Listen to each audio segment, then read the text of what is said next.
Boa noite, meus irmãos, minhas irmãs. Nós estamos aqui hoje querendo falar com os irmãos, conversar com os irmãos sobre um trabalho maravilhoso que Deus faz em nossa vida.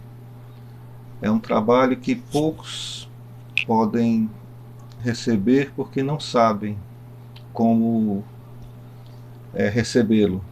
E nesse momento eu gostaria de que abrissem suas Bíblias em 1 Pedro, capítulo 1, versos de 1 a 12.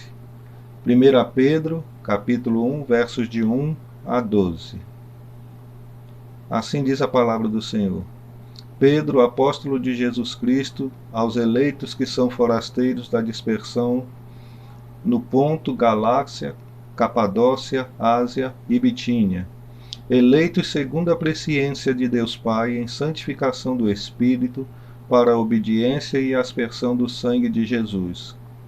Graça e paz vos sejam multiplicadas.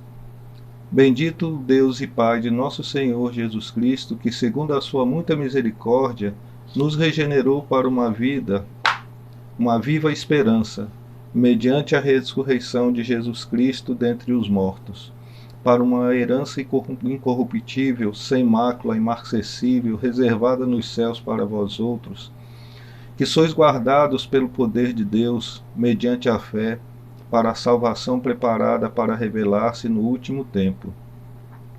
Nisso exultai, embora no presente, por breve tempo, se necessário, sejais contristados por várias provações, para que, uma vez confirmado o valor da vossa fé, muito mais preciosa do que o ouro perecível, mesmo apurado por fogo, redunde em louvor, glória e honra na revelação de Jesus Cristo, a quem, não havendo visto, há mais, no qual não vendo agora, mas crendo, exultais com alegria indizível e cheia de glória, obtendo o fim da vossa fé, a salvação da vossa alma. Foi a respeito desta salvação que os profetas indagaram e inquiriram, os quais profetizaram acerca da graça a vós outros destinada, investigando atentamente qual a ocasião ou quais as circunstâncias oportunas indicadas pelo Espírito de Cristo que neles estava, ao dar de antemão testemunho sobre os sofrimentos referentes a Cristo e sobre as glórias que os seguiriam. A eles foi revelado que, não para si mesmo, mas para vós outros, ministravam as coisas que agora vos foram anunciadas, por aqueles que, pelo Espírito Santo enviado do céu, vos pregaram o Evangelho, coisas essas que anjos anelam perscrutar. Querido Deus, Pai amado, bendito e maravilhoso, nós agradecemos pela porção lida da Tua Palavra neste momento e queremos, Senhor Deus, agradecer por cada momento que podemos estar ao Teu lado, Senhor, falando sobre a Tua Palavra e mostrando, Senhor Deus, as Tuas verdades. Que a graça e a paz seja sobre todos aqueles que ouvem, Senhor Deus, a Tua Palavra, Senhor. Nós somos falhos, fracos, humanos, pecadores, mas Tu nos usas, Senhor Deus, para produzir aquilo que Tu queres que seja feito e também para pregar a Tua Palavra àqueles que ainda não ouviram, Senhor. Abençoa este momento e nos livra do mal, em nome de Jesus. Amém, Senhor Jesus. Pois é, meus irmãos, boa noite, né? Nós estamos assim felizes de poder estar com os queridos irmãos nesse momento tão precioso, tão maravilhoso de poder pregar a palavra de Deus, falar das verdades de Deus e dizer como Ele é importante para cada um de nós. Se nós tivéssemos que falar das inúmeras bênçãos que nós temos recebido de Deus, nós passaríamos aqui talvez horas e horas, dias, ninguém sabe, porque são tantas bênçãos que a gente, quando começa a falar dessas bênçãos, elas não acabam. Mas uma das maiores bênçãos que nós podemos falar e poder mostrar e ensinar aos irmãos é a bênção, aquela bênção que vem do ato, que é do alto, que se chama a bênção da salvação. É uma salvação que está preparada para cada um daquele que crê. Nenhuma bênção é tão importante, mas nem é tão especial como a salvação. Por isso, meus queridos, o apóstolo Pedro inicia sua carta considerando a bênção da salvação como um assunto que sempre traz alento, traz encorajamento, traz esperança para todos nós. E no que nós precisamos neste momento é ouvir as palavras eternas do nosso Deus. Nós estamos vivendo dias e dias de busca das pessoas que estão carecendo de ouvir as verdades espirituais. E muitas estão procurando e não estão achando, porque estão procurando muitas vezes nos lugares errados, aonde há engano, aonde há incentivos errôneos das pessoas que pregam, há interesses outros que não seja o pregar a verdadeira palavra de Deus. Por isso, meus irmãos, se nós formos analisar como é importante isso, nós vamos observar, fazendo aqui uma comparação com o texto escrito, quando que Pedro está escrevendo aqui logo no começo, nós vemos aos cristãos da dispersão. Esse povo, eles surgiram no ano de 64 a.C., porque quando o imperador Nero ele incendiou Roma, ele tentava encontrar culpado para acalmar o povo. Só que naquilo ele desencadeou uma terrível perseguição aos cristãos.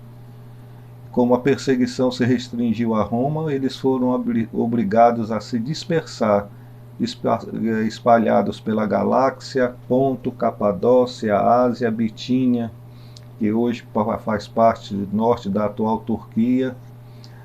Os cristãos passaram a viver como forasteiros e peregrinos, como o próprio Pedro chama. Mas muitas igrejas foram abençoadas e nasceram no período da diáspora. Muitos cristãos ficaram desanimados das duras lutas, das duras perseguições. Muitos se sentiam párias, sem casa, sem identidade, sem esperança, sem rumo, sem destino. Muitos sentiam-se inseguros, provados, caluniados, odiados. O que Pedro quer nos mostrar aqui quer nos encorajar a agir como esses cristãos, a permanecer firmes na fé e na esperança cristã. Por isso, meus irmãos, há uma enorme semelhança entre o contexto da vida daqueles nossos queridos e amados irmãos e ao nosso mundo nos dias de hoje. Quantas pessoas estão carentes, quantas pessoas estão necessitando da palavra de Deus, da bênção de Deus, da bênção da salvação. É um contexto muito semelhante ao nosso. Mas o que nós queremos ver é que a salvação, ela é um propósito de Deus para nós, para toda a eternidade. No versículo 2, o apóstolo mostra que, nascido no coração ou na mente de Deus, o plano salvador foi elaborado desde a eternidade. Os termos utilizados pelo apóstolo Pedro em sua introdução caracterizam muito bem a vida dos cristãos da dispersão, forasteiros, estrangeiros, mas que são eleitos. A eleição, ela é um ato maravilhoso da graça de Deus. Para justificar a sua afirmação, Pedro passa a descrevê-la melhor, demonstrando que o propósito salvador se manifesta de uma forma, conforme a presciência de Deus, no verso 1. O apóstolo Paulo, no começo, logo do primeiro versículo, ele cita as três pessoas divinas, Pai, Filho e Espírito Santo, o que demonstra a iniciativa de Deus em salvar o homem conforme o seu desígnio, elaborando antecipadamente todo o plano salvador, conforme descreveu Paulo em Efésios capítulo 1, versos 3 a 14. Mas também nós temos aqui um outro propósito de Deus que fala sobre e se manifesta pela santificação do Espírito. Pela ação santificadora do Espírito Santo, os cristãos são separados do mundo, eles são santificados pelo Espírito e passam a viver diferenciado dos padrões comuns. Mas também se manifesta, como nós vemos aqui na terceira parte, que Pedro apresenta a obediência como aceitação, a decisão ou acatamento ao plano de salvação de Jesus Cristo. Do comentarista J.N.D. Kelly diz que, vista pelo lado humano da coisa, a vocação de um homem como um cristão encontra a sua expressão na obediência. Mas, em segundo lugar, nós podemos apresentar essa realidade de uma forma diferente, porque a realidade ela é aqui, ela é agora, ela não é para amanhã ou para depois, tem que se tomar uma decisão. E após apresentar a salvação como a bênção do passado, o apóstolo Pedro mostra a atualidade do plano salvador que se insere com regularidade na história humana. Em seu louvor, ele bendiz ao Senhor pela regeneração, algo que começa já. Eis o maior milagre que se repete constantemente, alcançando milhares em todo lugar e época. O Senhor nos gerou de novo, como Jesus ensinou a Nicodemos, lá em João capítulo 3. Em seu hino de louvor, o apóstolo Pedro encoraja os cristãos apresentando a fidelidade da vocação. Afinal, para que Deus nos regenerou? Nos regenerou, primeiro, para uma viva esperança. Dizem que a esperança é a última que morre. Muita gente tem perdido a esperança. Alguns, infelizmente, desistem, abandonam o caminho. Mas a verdadeira esperança, ela não morre. Pelo contrário, ela é sempre viva. Precisamos renovar e alimentar constantemente a nossa esperança. A celebração da ceia do Senhor, por exemplo, permite recordar e renovar a nossa esperança. Também nós precisamos apresentar aos nossos queridos irmãos para que vivam para uma herança viva. Os peregrinos se sentiam sem pátria, sem direitos, sem segurança. Pedro, então, os encoraja a pensar na herança eterna. Quantas heranças são motivos de desentendimento entre pessoas? Também há heranças que se perdem, estragam, se corrompem, se desfazem. Segundo a epístola, a herança prometida pelo Senhor é perene. 3 adjetivos descrevem a natureza da herança viva.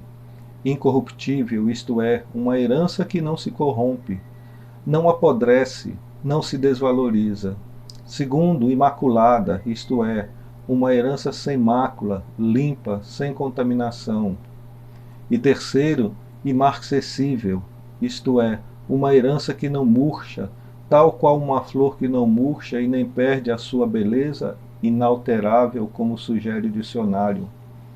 Alguns veem nessas expressões um sentido figurado que se aplica respectivamente à pureza ética e religiosa e à natureza, conforme pensa o comentarista Edward Gord Selwyn. Já o inglês Francis W. Beer explica as expressões a imortalidade, pureza e beleza. Na verdade, o que Deus reserva na eternidade está selado para sempre. Nada nos separará do amor de Cristo, completando que está em Cristo Jesus. Nada nos separa desse amor, nada pode nos afastar deste amor. Por isso, meus irmãos, nós também precisamos saber que a salvação é para uma proteção eterna. Diz Pedro que os salvos são guardados. A expressão tem sentido figurado, segundo o expositor francês Edouard Cotner. Ela pertence à linguagem militar e lembra a defesa de um posto militar ou a guarda de uma cidade bem protegida. Quer dizer que não nos perdemos jamais. A bênção da salvação existe desde a eternidade, se atualiza em nossa história da vida, o aqui, o já, o agora. Mas se encontra protegida por todo o sempre. E nós não devemos nos esquecer disso. Deus tem muito mais para nós aqui nessa vida terrena. Em terceiro lugar, nós encontramos aqui uma recompensa que nos traz uma glória definitiva. Em meio às duras perseguições e dispersões, muitos cristãos se entristecem e até lamentavam a sua sorte. No capítulo 4, Pedro diz que sofrer por Cristo é um privilégio glorioso. Aqui, a sua exortação é: exultai, mesmo estando triste, com as muitas provações, como vemos no versículo 6. Por amor a Cristo, devemos nos dispor a enfrentar os inúmeros desafios da caminhada à recompensa das muitas provações. Por isso, meus irmãos, a recompensa está próxima. A expectativa volta e ameniza o sofrimento do cristão. A sua vida na terra é temporária. O cristão se fortalece na promessa do futuro glorioso preparado pelo Senhor. Nisso exultais, embora no presente, por tempo breve, se necessário, sejais contristados. Nisso exultais, é assim que diz o versículo 6 de forma completa. Mas também podemos ver a recompensa resulta da comprovação da fé. Ao invés de reclamar, os cristãos devem tirar proveito das provações que promovem a maturidade cristã. A fé deve ser provada e confirmada. Pedro utiliza uma figura muito conhecida, o ouro depurado, um metal de grande valor, mas que também perece e pode ser roubado ou perdido. A recompensa dos cristãos é ainda mais valiosa do que o ouro. No versículo 8, quando ele diz: a quem não havendo visto, há mais, no qual não vendo agora, mas crendo, exultais com alegria indizível e cheia de glória, obtendo o fim da vossa fé, a salvação da vossa alma. E terceiro, para encerrar nosso momento, a recompensa é um compromisso profético. Pedro também evoca o testemunho dos profetas que indagaram, inquiriram e investigaram a respeito da salvação. Eles viveram pela fé no Cristo que traria a salvação de igual modo, na salvação que de igual modo os cristãos viram e ouviram a respeito da salvação de Jesus. Os profetas se comprometeram na comunicação da salvação eterna. E a epístola atesta a confiabilidade da mensagem profética. Os profetas anunciaram e as suas palavras se cumpriram. Deus continuará a cumprir os seus propósitos salvadores. De igual modo, nós devemos anunciar as boas novas que continuam a alcançar muitos outros ao longo dos séculos. O Espírito Santo indicou no passado. Ele continuará a indicar ainda hoje o caminho da salvação. A grande bênção, a bênção da salvação. Que o Senhor nos abençoe e nos guarde. Baseado na revista Sofrimento e Esperança, da editora Didaquê, nós tiramos essa mensagem maravilhosa de ensinamento para os dias de dúvidas que as pessoas estão passando, momentos de tristezas também que as pessoas estão passando. Nos alegremos no Senhor. Mais uma vez eu digo, nos alegremos. Que Deus nos abençoe. Pai, nós agradecemos por este momento tão maravilhoso, Senhor Deus, que podemos falar da Tua palavra, Senhor, e aprendermos ao falar, Senhor Deus, porque passamos a ter mais confiança, Senhor, naquilo que Tu nos prometeste. Ó Pai, ensina a Tua igreja, o Teu povo, Senhor, a viver conforme a Tua vontade, Senhor Deus, a viver conforme o Teu querer, e nos livra de todo o mal, Senhor. Perdoa as nossas faltas e nos guarda, nos protegendo, em nome de Jesus. Amém, Senhor Deus. Que a graça e a paz de nosso Senhor e Salvador Jesus Cristo, o amor de Deus, nosso eterno Pai, o poder eterno e as consolações eternas do Espírito Santo, repouse e permaneça sobre todos vós, hoje e para todo sempre. Amém, amém e amém.